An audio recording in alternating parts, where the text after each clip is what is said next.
Yo yo yo! Salut les turfeuses, salut les turfeurs, bienvenue pour un nouveau pronostic de Benoît Requin. Ok, place au pronostic du quintet du lundi, 3 juin direction Vichy pour le prix de la source, Vichy Célestin.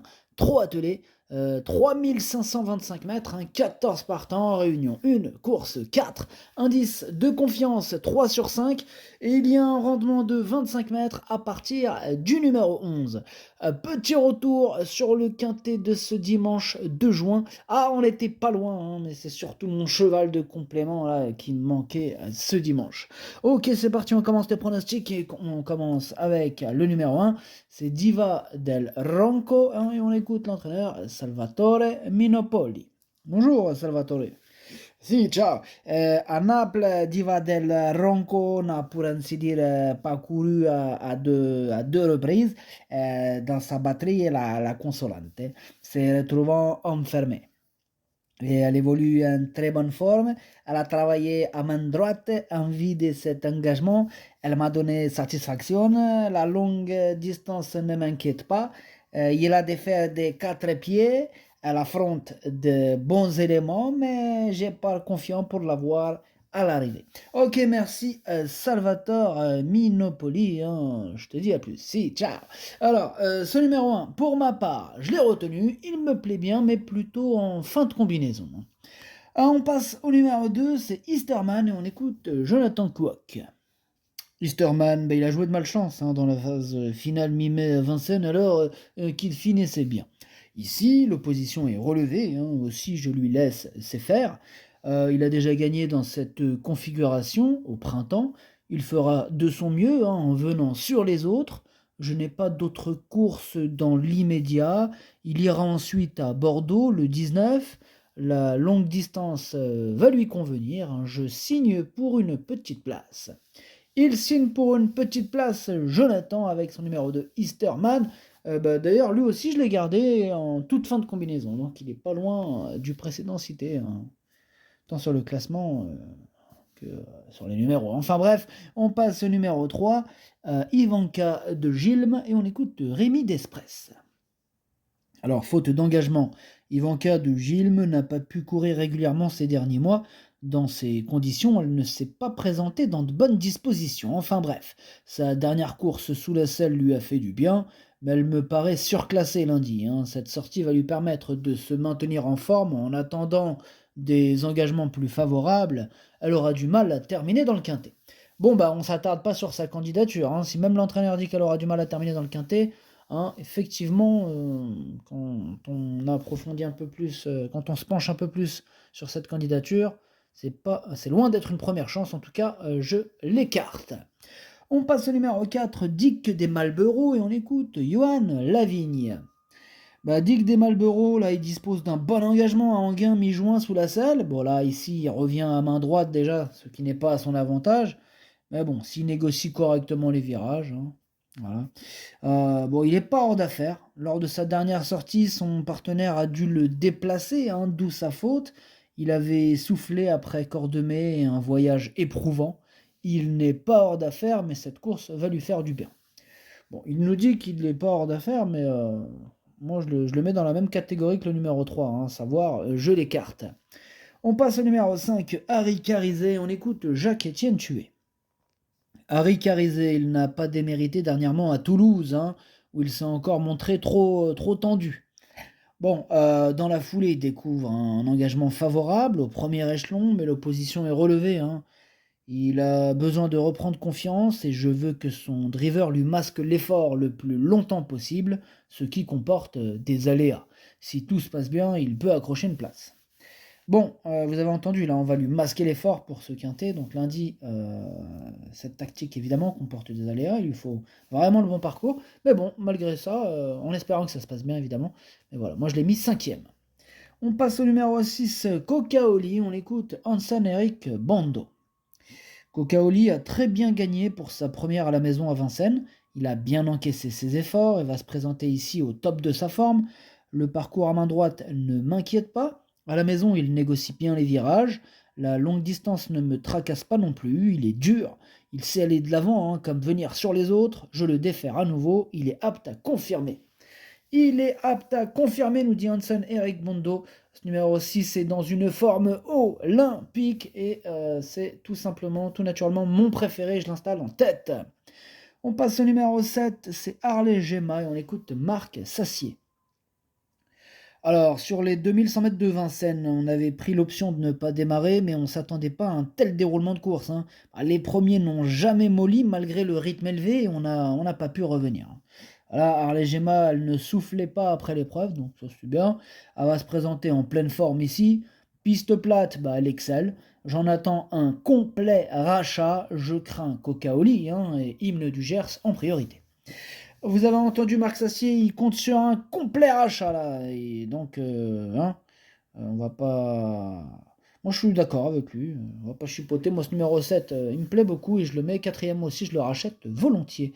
On passe au numéro 8, Florine de Viette, hein, on écoute Michael Cormy. Alors Florine de Viette, elle se montre régulière, hein, même si elle doit se contenter de petites allocations. Elle fait ce qu'elle peut, bah oui. Alors cette course, elle n'était pas à son programme, mais bon, elle est bien engagée là, à la limite du recul, et il n'y a pas de long déplacement à effectuer. J'ai donc rattrapé le forfait, même si elle est barrée pour le podium, elle n'est pas hors d'affaire pour la 5e, voire la 4e place. Ouais, elle va scruter la moindre défaillance des chevaux en vue. Et à l'aide d'un bon parcours, pourquoi pas. Donc voilà, comme on a entendu l'entraîneur, on a compris qu'il n'était pas trop loin de l'hippodrome, donc évidemment, dans ces conditions, pourquoi ne pas essayer. Mais voilà, pour ma part, ce numéro 8, je ne l'ai pas retenu, c'est un regret, c'est mon deuxième cheval de complément en cas de non partant, attention. On passe au numéro 9, Hymne du Gers, on écoute Nicolas Bazir.